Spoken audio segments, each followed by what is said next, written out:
Hello guys, good morning. कसे आहात?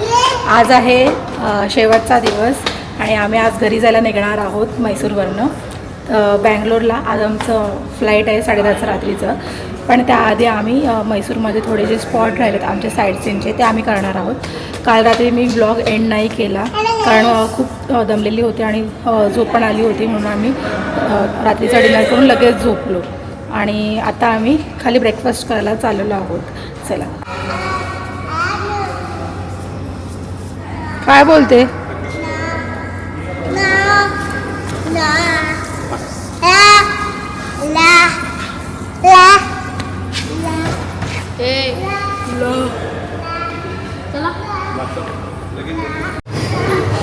नाश्त्याला बघा काय आहे, फ्रूट्स आहेत डिफरंट टाईपचे.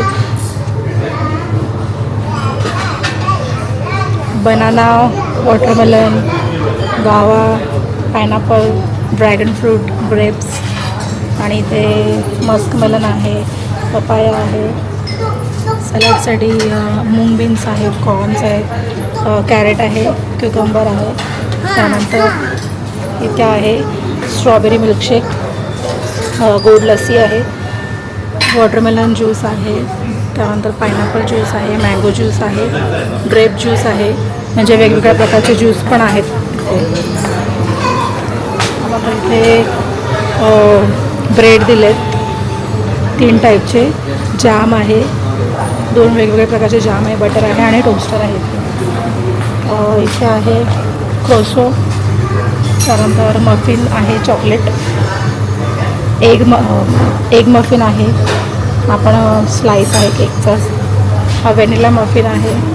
इथेही माहिती नाही काय पण ब्रेडचंच आयटम आहे. इथे डोनट आहे, इथे आहे पॅनकेक, मेपल सिरप,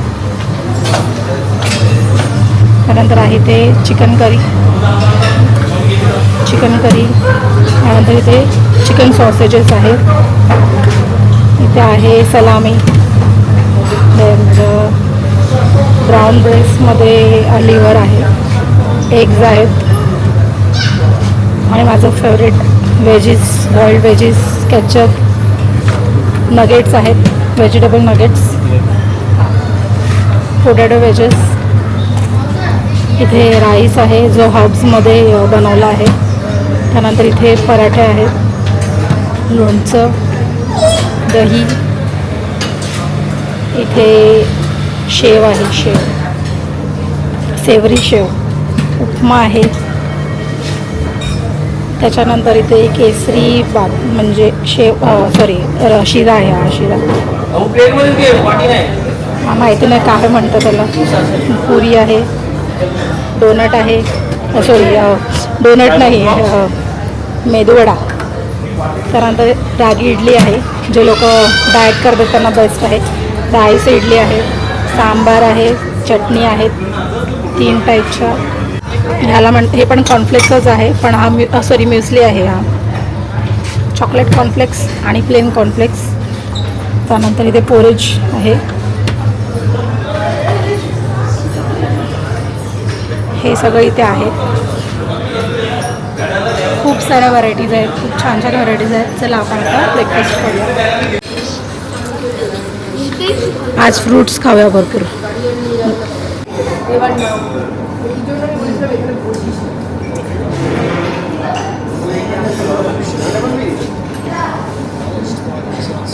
सगळे क्लॉक आहेत, प्रत्येक देशाचे वेगवेगळे क्लॉक आहेत. प्रत्येकाचं टायमिंग दिसते इथे, कुठे किती वाजलेत ते दिसते बघा, मस्त. ही लॉबी आहे आणि 4 फ्लोअरचे हे रिसॉर्ट आहे. ती लिफ्ट आहे. श्री चामुंडेश्वरी मंदिर म्हैसूरपासून 13 किलोमीटरच्या डिस्टन्सवर आहे आणि हे 51 शक्तिपीठांपैकी एक शक्तिपीठ आहे. जिथे सती मातेचे केस पडले होते त्यामुळे इथे शक्तिपीठ बनले आहे असे म्हणतात. हे मंदिर 3489 फूट उंचावर आहे सी लेवल पासून. आणि इथे टेकडीवर जाण्यासाठी खूप छान रस्ता आहे. सोबतच खूप मोठा पार्किंग लॉट देखील आहे. आम्ही आता चामुंडी हिल टेम्पलला आलेलो आहोत आणि हे टेम्पल वरती आहे, थोडा हिल वरती आहे आणि आमचा हे फर्स्ट प्लेस आहे. त्यानंतर आम्ही झू आणि मैसूर पॅलेस हे स्पॉट पण बघणार आहोत. जर मंदिरामध्ये व्हिडिओग्राफी अलाउड असेल तर मी दाखवेन. आपण आता म्हैसूर जवळ चामुंडेश्वरी मंदिराजवळ आलेलो आहोत आणि हे दुर्गा मातेचं मंदिर आहे जिथे मातेने महिषासुराचा वध केला होता. मंदिराची रचना खूप सुंदर आहे. अगदी इथे आल्यावर एक पॉझिटिव्ह वाईब येते. इथे 7 लेवल असलेले एक गोपुरम आहे. इथल्या प्रवेशद्वाराजवळ गणपती बाप्पांची मूर्ती आहे आणि आतमध्ये फोटो किंवा व्हिडिओग्राफी अलाउड नाही. इथे तुम्हाला पहाटे लवकर यावं लागतं बिकॉज खूप गर्दी असते आणि दर्शनही लवकर होत नाही. म्हणून इथे एक तिकीटचा ऑप्शन देखील आहे. सो तुम्ही 50 ते 100 रुपये प्रमाणे एंट्री तिकीट काढून दर्शन घेऊ शकता. तिकिटावर लाडूचा प्रसाद पण दिला जातो आणि तिकीट काढून सुद्धा तुम्हाला दर्शन लांबूनच दिलं जातं. मंदिरात शॉर्ट्स अलाउड नाहीत, सो इथे येण्याआधी हे लक्षात घ्या.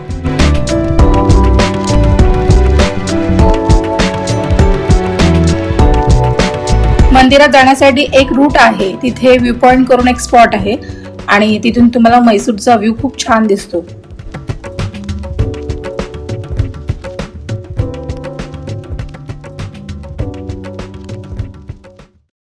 आपलं नेक्स्ट प्लेस आहे सँड आर्ट म्युझियम.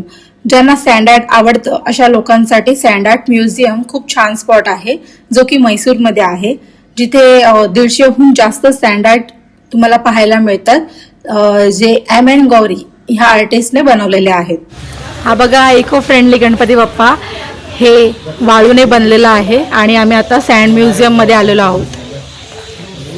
हे इथे जेवढे पण आर्ट बनलेले आहेत सँड आर्ट हे इको फ्रेंडली आहेत आणि पूर्णपणे खरोखरचे वाळूने बनलेले आहेत. 60 रुपीज अशी एंट्री फी आहे.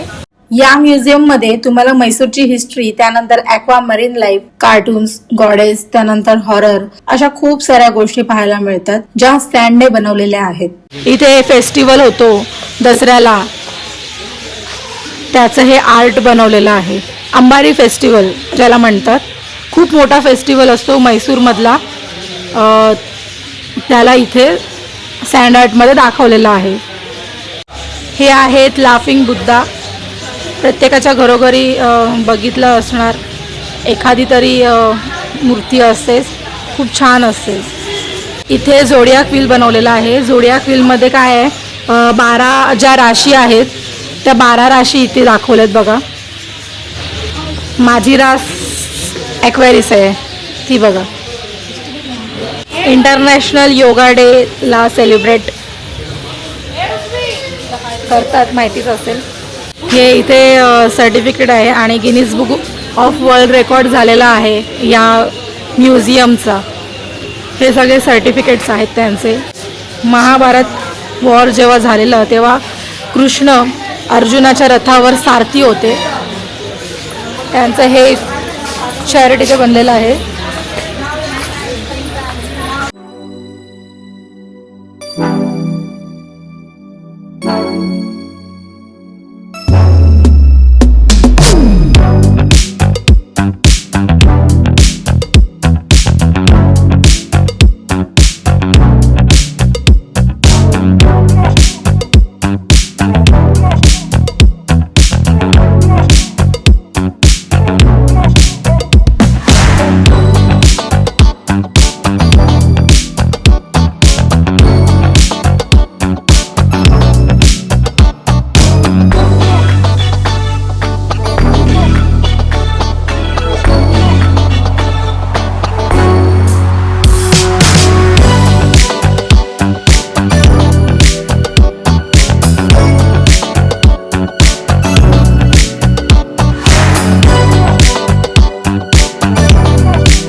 हे आहे मैसूर पॅलेस. आम्ही आता मैसूर पॅलेस इथे आलेलो आहोत.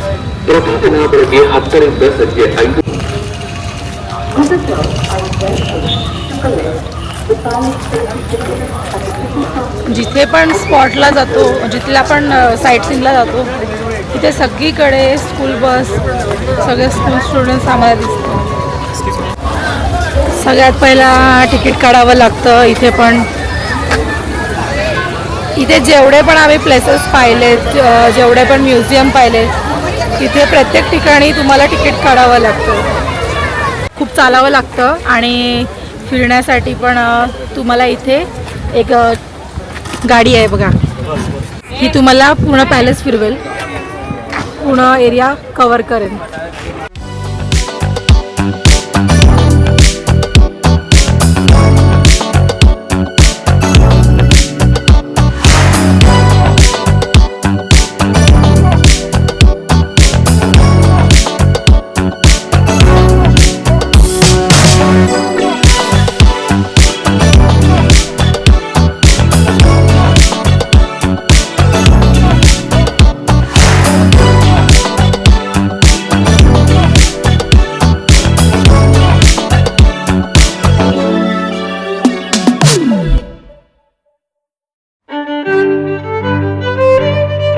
आपण आता आलोय मैसूर पॅलेसला भेट देण्यासाठी, ज्याला अंबाविलास पॅलेस असे पण म्हणतात. आणि हा मैसूर मधील एक हिस्टॉरिकल शाही पॅलेस आहे. हा पॅलेस वाडियार घराण्याचे अधिकृत निवासस्थान आणि मैसूर मधील राजाचे आसन होते. मैसूरच्या सेंटरलाच हा पॅलेस आहे आणि इथे असे आणखी 7 पॅलेस आहेत. म्हणूनच मैसूरला सिटी ऑफ पॅलेस असे पण म्हणतात.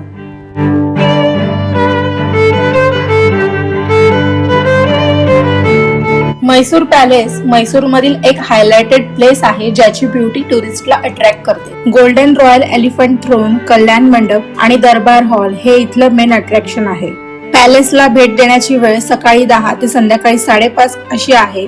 येथे येण्यापूर्वी एंट्री तिकीट काढावं लागतं आणि फॉरेनर आणि इंडियनसाठी वेगवेगळे एंट्री फी आहे. जसं की इंडियनसाठी 120 रुपये पर पर्सन अशी फी आहे आणि 10 ते 18 एज मधील मुलांना 70 रुपये अशी आहे आणि फॉरेनर्स साठी पर पर्सन 1000 रुपये अशी एंट्री फी आहे. इथे आपल्याला सुंदर सुंदर पेंटिंगचे कलेक्शन पण पाहायला मिळतात. सोबतच हिस्टोरिकल मिरर्स पण इथे आहेत. त्यानंतर शाही युनिफॉर्म, शाही ज्वेलरी, डेली वापरातले वस्तू यांचे कलेक्शन्स येथे आहेत. तर दुसऱ्या कक्षामध्ये डायमंड आणि गोल्ड असा क्राऊन आहे.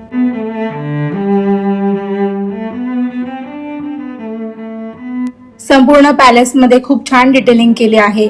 जसे की पिलर्स, रूफ यांच्यावर आपल्याला खूप छान पेंटिंग पाहायला मिळतात.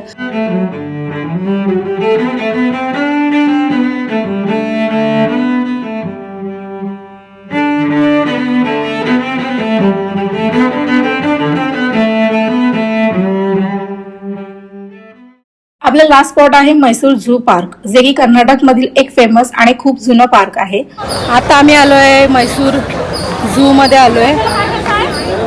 इथे प्लास्टिक बॅन आहे आतमध्ये. सगळं बॅग वगैरे सगळं चेक केली जाते आणि जर काही प्लास्टिकचं काही भेटलं असेल तर ते जप्त करतात.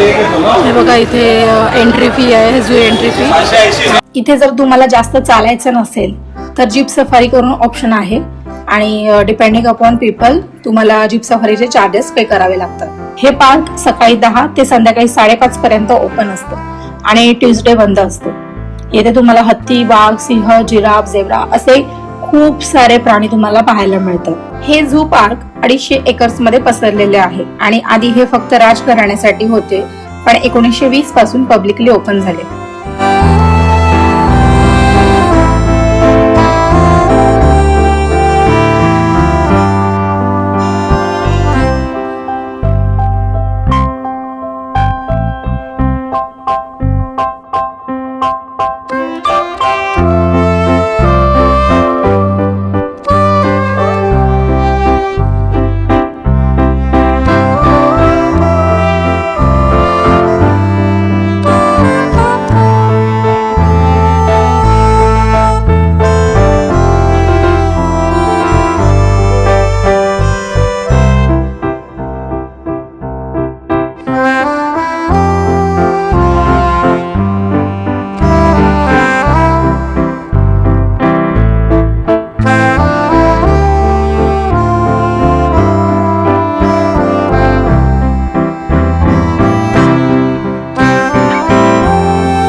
Hello, welcome back. आम्ही आता सर्व साईटसीन करून थोडा ट्रॅव्हल करून एअरपोर्टला चाललेलो आहोत. मध्येच आम्ही इथे आता चहा नाश्ता घेण्यासाठी थांबलेलो आहोत आणि आम्ही आता इथून डायरेक्टली बँगलोर एअरपोर्टला जाणार आहोत. सो आमची 10:30ची फ्लाईट आहे. आम्हाला 8 वाजेपर्यंत तिथे पोहोचायचं आहे.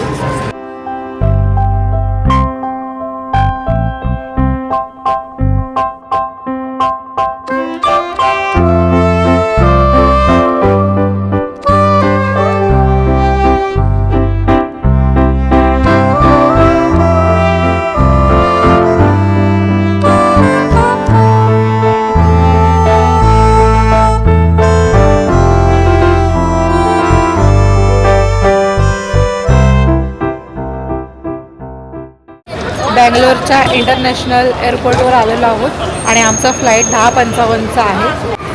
चलो चलो चलो. हे आहे बँगलोरचं एअरपोर्ट. आर्किटेक्चर खूप सुंदर आहे बघा. असं घेऊन जाताना ना हे घेऊन जाऊ प्राईस काय नाही. क्राऊड थोडा कमी आहे आता सध्या. किती वाजले? आम्ही T2 टर्मिनल्सवर आहोत. आपल्याकडे ना तुम्हाला हां, जायचं.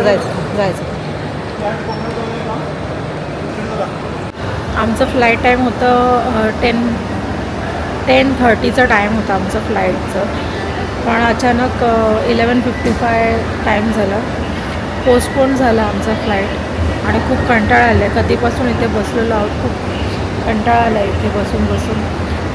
खाऊन पण झालं आणि आता वाट बघतोय कधी फ्लाईट येते आणि आम्ही कधी घरी येतो एकदाच.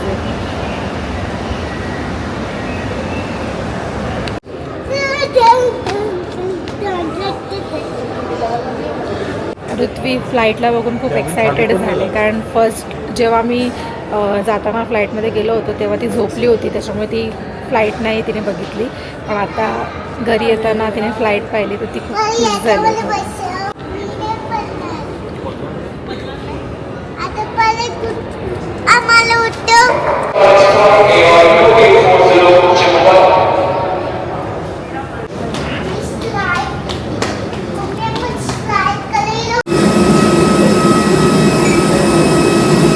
Thank you. On board the station.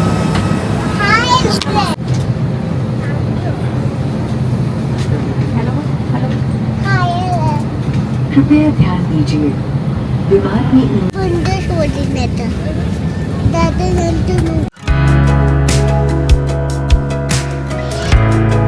So this was the last day of our Bangalore trip. We enjoyed a lot. We missed Coonoor because there was a problem regarding to that road. So we missed 3 to 4 points of Coonoor.